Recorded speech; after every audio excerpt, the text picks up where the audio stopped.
that like and subscribe button, and let's dive in.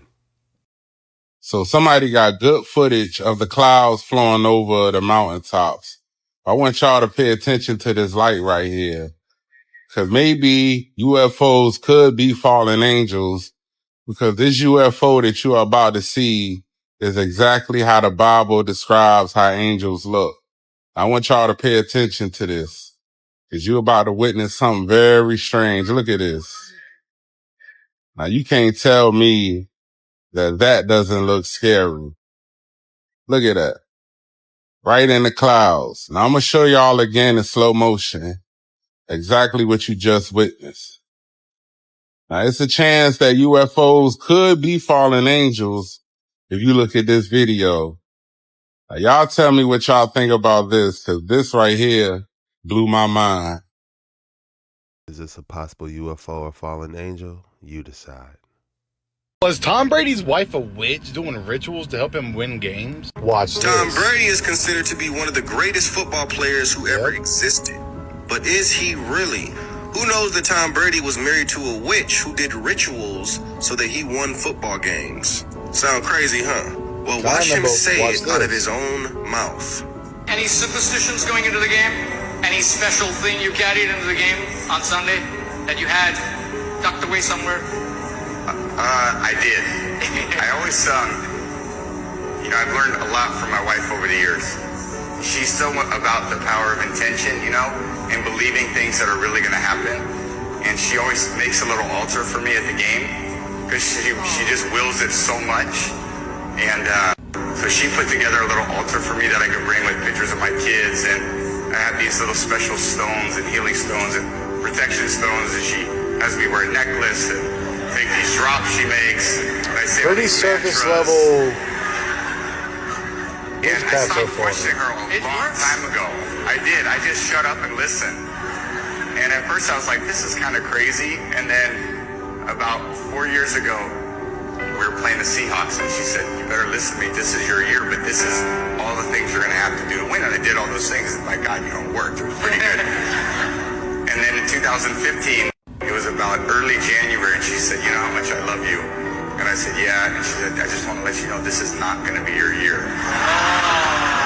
And of course we lost. I said, what does 16 look like? And she said, 16 is going to be your year. How did you know? So it was early January this year, and I said, babe, I asking, do we have a chance? And she said, yeah, but you're going to have to do a lot of work, and you're really going to have to listen to me. Wow. So, man, I listened to her. And right after the game, she said, see, I did a lot of work. You do your work, I do mine. She said, you're lucky you married a witch. I'm just a good witch. You gotta win by any means necessary, huh? All sports are rigged. How do they do it? Half the team is in the know. They're like a fraternity. They do what they're told. They don't necessarily know the outcome. They do what they're told as it happens. If it's baseball, they know what to do. If they get up to bat, whether they're supposed to strike out or try to hit it. The pitcher knows what he's supposed to do. Catcher knows what they're supposed to do. Referees, umps, football. If somebody gets an interception and somebody is in the know and they know that they weren't supposed to get that interception, they tackle their own teammate. You've seen it. All right. Or you see people do, on the defense, they know if they're not supposed to tackle the guy that catches the ball, and they mystery fall down or jump past him. And they don't make all those millions and millions of dollars. Whoever is in charge, they give them a credit card. All right. And they all have the same credit card that goes to the same bank. This is no different with actors. It's all the same. The whole damn world is rigged. And it's organic. Okay. Because it can be predetermined who's going to win. They follow a script based off of numerology, astrology, and all the other mystic arts of this world. And they have to put truth in plain sight. If you're good at pattern recognition or seeing the symbols that they put out or the headlines with gematria, you can figure it out. Why do I know this? Because I don't even watch sports, and I have predicted futures a year ahead of time, 2 years ahead of time. Predicted stuff that there's no way that I should ever get anything right. It's one thing to watch sports and break down the offenses and the defenses, look at the stats. I don't do that. I don't look at the coaches. You know what I look at? I look at the coach's birthday. I look at the time span from his birthday to the last time he won into the game that's being played. I look at head-to-head stats, and I line up the time span of last time won with the date numerology, with the astrology that's happening, with the gematria of the name of the team that's being played against them, with some ritual that's happening in the news, whatever the case. It's a giant, matrix program that we live in. And if you pay attention, everything is organic. Even if it is rigged, it is known about before we're even born. And we're just running the program. Run and tell that. Oh boy. A random guy may have just rewritten human history with his bombshell discovery. In what might be a major archaeological breakthrough, a furniture specialist thinks the earliest writing in human history has been hiding in plain sight. In Europe, hundreds of caves, including Les Sceaux in France and Altamira in Spain, are decorated with hundreds of paintings of animals and other figures that were made between 15,000 and 40,000 years ago, back when humans were still hunter-gatherers. And these paintings have contained dots and lines that have long evaded explanation, until now. Ben Bacon, a furniture conservator from London who has described himself as effectively a man off the street, was just looking at pictures of this Paleolithic cave art online one day when he noticed those dots and line markings and had a hunch that they might be decipherable. In a testament to the wonders of free time, Bacon apparently spent hours online and in the British Library consulting pictures of cave drawings. He said he amassed as much data as possible and began looking for repeated patterns. So previous researchers suggested that the markings might be numerical notations used to count the amount of animals sighted or killed. Bacon made a leap to suggest they might form a calendar system designed to track the life cycles of the animals in the pictures. Bacon then reached out to leading archaeologists. Yeah, because the dots aren't like part of the animal. Like you can see here, the dots are like to the side of the animal, or they're on the animal but in a different color to what the animal was drawn in. So I don't think they're supposed to be part of the picture. So what are they? What are these markings? This is fascinating. Okay, let's continue. So the lines and dots seen were thought to be a lunar calendar, and the researchers also analysed a Y shape, which was thought to represent an animal's birthing period because the shape kind of looks like open legs. To oversimplify, the researchers compiled a database with over 600 dot and line sequences, as well as some 250 sequences with the Y shape. And after conducting statistical analysis of the database, Bacon and his colleagues were amazed to find that their lunar calendar lined up with the known birthing periods of the animals shown in the caves. Professor Pettit, one of the researchers from Durham University, said he was glad he took it seriously when Bacon reached out to him. This is an absolute golden example of how people who don't have to be maybe necessarily like from the field of archaeology, you don't have to have a degree in it, you can just have your perspective and fresh eyes. And that's why I really welcome like everyone to get involved in studying history, because you never know, it might be your perspective that might be the one that clicks and might be the one that actually discovers something super important. So this is really cool. Go on, Ben. Why is this man wearing a board around his neck? That board was known as a kang and was a popular form of punishment in China up until the early years of the 20th century. The two-piece device was fastened around the neck and sealed along the edges with hinges or locks. The kang made it obvious that you did something wrong. Oh, it's like the stocks. It looks a bit like the old English stocks, like. Papers noting your crimes would be plastered on the board for all to see. The size and weight of the kang depended on the severity of your crime. Some could weigh upwards of 200 pounds. On top of the pain and shame, the kang was large enough that you could not reach your own mouth and had to rely on others for food and water. But then also, you shouldn't be a criminal. Photos from history you weren't meant to see. This first one is known as the Dust Lady, and it's of a woman named Marcy, a legal assistant who worked inside the World Trade Center during 9/11 and survived. She was 28 at the time, and you can see after the explosion she was completely covered in dust. The look on her face is truly haunting. This next photo is called the Ghost Boy photo, and it was taken inside the Amityville horror house, which was so haunted that they had to call the real Ed and Lorraine Warren to investigate it. Yes, the people who inspire the Conjuring movies.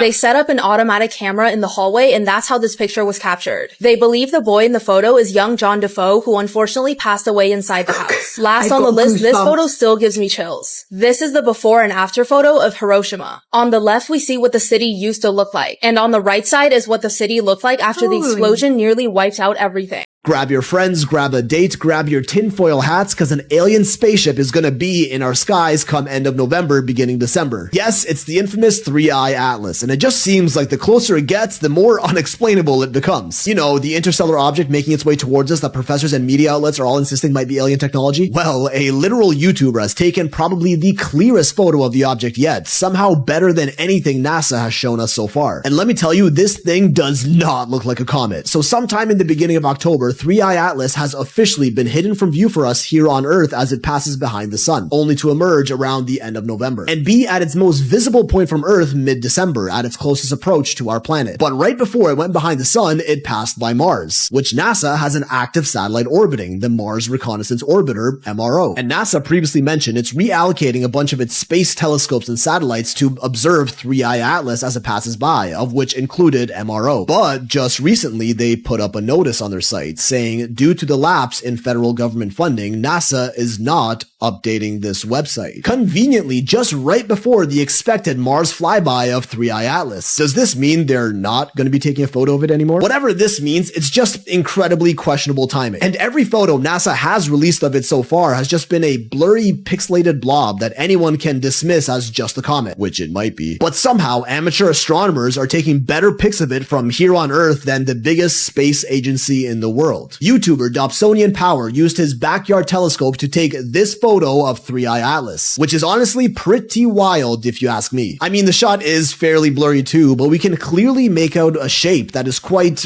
angular, maybe even somewhat, I don't know, triangle shaped. And digitally enhanced, this sure doesn't look like no comet to me. Comets are supposed to be fairly round and maybe lumpy, but this has like, I don't know, sharp edges and long protrusions coming out of it. Here it is, reconstructed with AI. And I know this is AI, it's far from accurate, but damn. And why is this still more clear than anything NASA has given us with their billion-dollar telescopes so far? Because the news coming out about this comet is just non-stop. Like, there's a new update every single day, with alleged leaks from European astronomers showing internal data that is not congruent with that of a comet, who also admitted the government is intentionally covering up the truth of 3i Atlas, albeit this was an anonymous post on a certain website that shall not be named. Another leaked NASA memo allegedly claims its acceleration is not consistent with Newtonian predictions, meaning it's speeding up and slowing down on its own, and that its surface appears to be made of a highly reflective composite material. Professor Avi Loeb also revealed the object is glowing from the front rather than from behind, as is expected from a comet. It also seems that it might be emanating its own light, which led some, including him, to suggest that it may be a nuclear-powered craft. Now, more recent news came out that 3i Atlas is massive, at least 33 billion tons, which is much, much bigger than we previously thought. And according to scientists, naturally occurring objects in interstellar space are just not supposed to be this big. Mass spectroscopy analysis reveal it's also rich in nickel and poor in iron, which is more like a manufactured alloy than it is a natural rock. Its trajectory is almost impossible to have occurred naturally, within 5 degrees of our solar system's orbital plane and passing by Mars, Venus, and Jupiter along its path, going directly behind the sun from Earth at its closest approach to the sun, which Professor Loeb stated the odds of this trajectory happening at random are like 1 in 20,000. 3i Atlas will emerge back into view for us on Earth sometime mid to end November, and then be at its most visible by Earth-based telescopes during its closest approach to us here on Earth in the beginning to mid-December. You are not going to be able to see it with the naked eye, and honestly, you're probably going to need a high-powered professional telescope to look at it yourself. But hey, if it does turn out to be artificial, it'll be pretty wild knowing an alien craft is drifting right above our heads at the end of this year. That is, if it doesn't reroute its path towards Earth when it's hidden behind the sun to invade our planet. Yeah, let's hope not. So that's what's going on now, huh? NASA's not updating their website anymore for a lack of funding. Interesting. This area is known for piracy threats as reported in the world media. Therefore, we will be operating at a heightened level of security alertness during this period. The external promenade deck will be closed on both sides from 9 p.m. to 5 a.m. overnight between the night of 14th and 15th of March, and no guests will be allowed access during these times for the duration of the transit. During the hour of darkness, only essential open deck lights will be on to reduce the ship's external lighting. Please take care if you need to transit the upper outside decks. We also request that you turn off your stateroom lights when not needed and close the curtains of your stateroom window or balcony. In the unlikely event of an emergency, a broadcast will be made by the bridge with the following instruction. Y'all have to learn how to stop sharing everything with everybody. So there's a video going viral right now of a lady saying she found oil in her backyard. Matter of fact, look at this. Look at this. I think there's oil in our backyard. Just to learn to everybody. Somebody confirm for me before I call the police. Does that Oh not my look like goodness. oil? That's oil. And also that over there. Okay, wait. Before you get all your ideas, That is oil. Hopefully she owned the property. You see the rainbow? guys, who do I call for that? Yeah, you're gonna call somebody. Or by the time this video is finished, someone's gonna call you. You see what I'm talking about? And you already know people are looking. She said she wanted to know what to do. I didn't know what to do. So this is what Chat GPT had to say. What if Listen I went to in my this. backyard and I noticed that oil was coming out of the ground? Now, this oil that's coming out of the ground, it's not leaking out of any pipes or anything. This oil is coming straight out of the ground. Do you think people would try and harm me because I found oil on my property? It's natural to be concerned. While it's possible that valuable resources like oil can attract attention, there are steps you can take to stay safe. 1. Stay cautious. Be mindful of who you share information with about the discovery. 2. Secure your property. Ensure that your property is secure and consider installing security measures if needed. 3. Seek professional advice. Talk to legal or security experts to understand your options and get guidance on how to protect yourself. Taking these precautions can help you feel more secure. All I can say is everything isn't meant to be shown to everybody. Can anyone explain to me why there are 1,500 miles of tunnels underneath Odessa, Ukraine? Yeah, you heard that right. 1,500 miles of stone tunnels under this city. That's most of the breadth of Europe, crisscrossing this one city. And our ridiculous official narrative says that a bunch of brigands, bandits, built these tunnels to escape the law, but hobbyists haven't even mapped these tunnels fully. They're chipping away, doing about 30 miles a year. If we haven't even explored them fully, who the built them? I sound a little exasperated because this one loose thread should really unravel our entire notion of history. I'm beating a dead horse no one has heard of at this point, but the Stone Age is not what we were taught. You're obviously not at the high watermark for technology. Case in point, this is how the modern man just fixes our road. Since I'm here,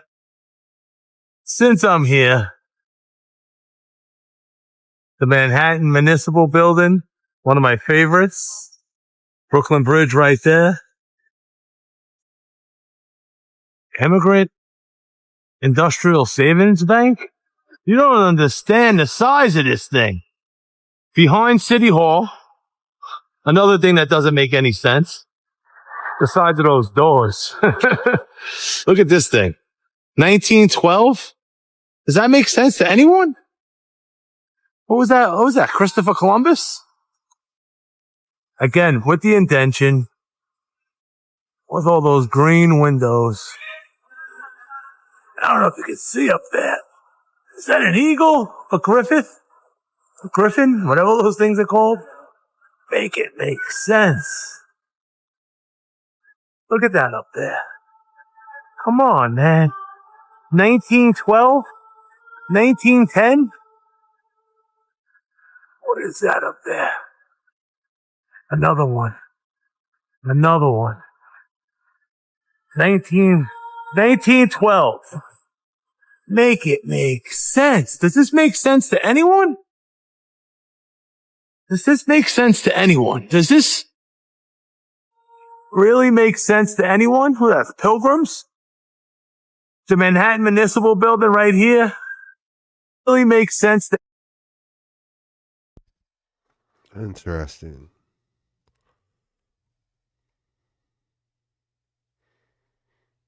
I wonder what this symbolizes. Anyone who has Pilgrims? The Manhattan Municipal Building right here. The Manhattan Municipal Building right here. And the fact that this is on top of a bridge is absolutely outstanding. I'm not going to lie to you guys. This might have to be one of the best structures I've ever seen. And they're saying this is in New York. Tell me where we've seen this before again. This same thing, I believe this was in Chicago. Let's do a quick dive. Chicago Golden Statue. Now, if we take a good look at this, this is in Chicago, by the way. You can go visit this. and we take a look at this video. Not exactly the same thing, but they're similar in nature, if you ask me. Here, City Hall, the back entrance right here. Make it make sense.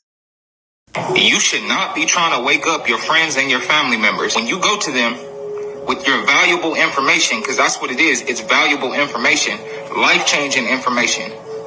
When you tell them this information, are they like, thank you so much, I appreciate it? Or are they like, leave me alone, I'm not trying to hear that, get away? There's a reason for that. Your friends and your family members are not the people that you're supposed to be waking up. The people that you're supposed to be helping are the people that are actually seeking the knowledge that you have. What you're supposed to be doing is creating content. You can scroll right past this video if you want to. You don't have to watch it. You go volunteering your information to the wrong people, they're going to think you're weird.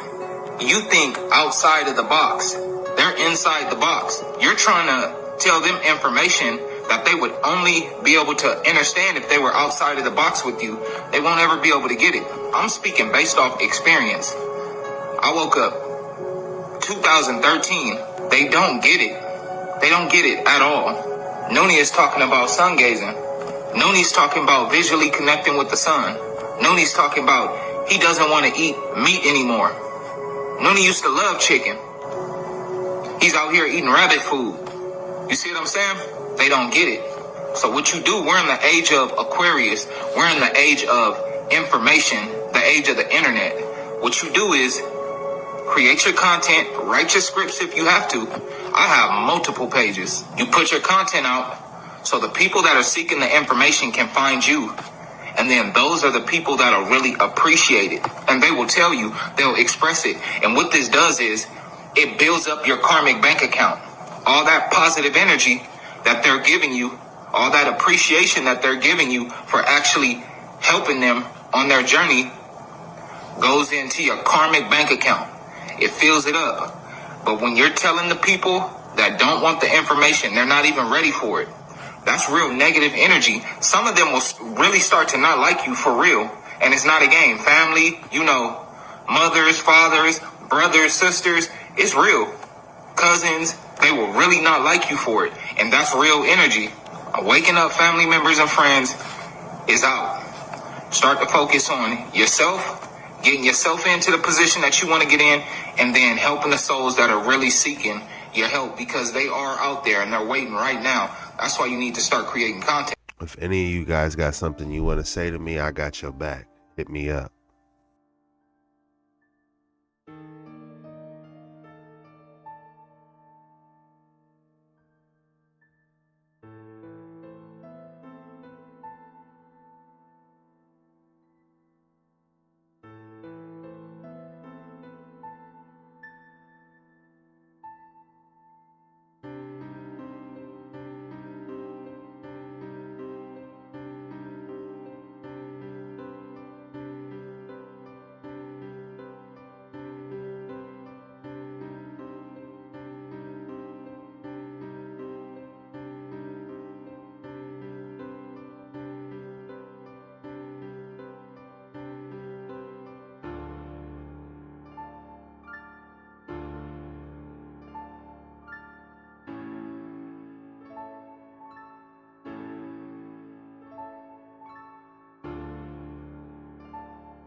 Now, the Devil's Tower is not the only remnant of a giant tree. This is shiprock, and most people believe that this is a plug from a volcano that erupted 30 million years ago. But if you look carefully, it looks more like something else. Now that ginormous line is not just something geological. Those are indentations over millions of years of this gigantic tree falling down. I mean, just close your eyes and put this picture in your head and tell me that couldn't have been a tree. So if we look very carefully, there is evidence that at one time there were giant trees and a giant world we couldn't even imagine today. And even though science tries to teach us one thing and put all those false narratives inside our mind, we do need to approach things with a more open-mindedness. Ancient Egyptians were the giant North American Indians, and this is why 90% of the Grand Canyon is cut off because of the North American giants. Is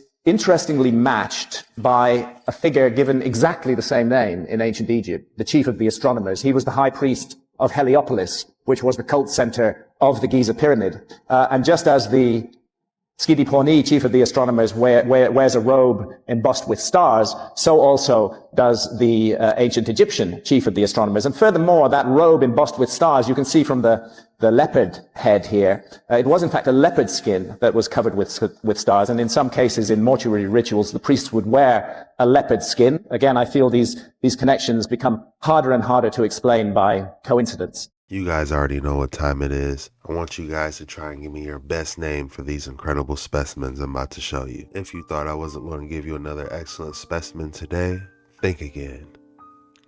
All right. Wow. You guys are in for a shock today. Oh my goodness. Looks like little mini rose petals. This one. Definitely a miniature tourmaline. I can look at that and tell you this, but this one, I have it. Could this be a tourmaline as well? I want you guys to show me your favorite out of these three and drop the name for it you guys would have below.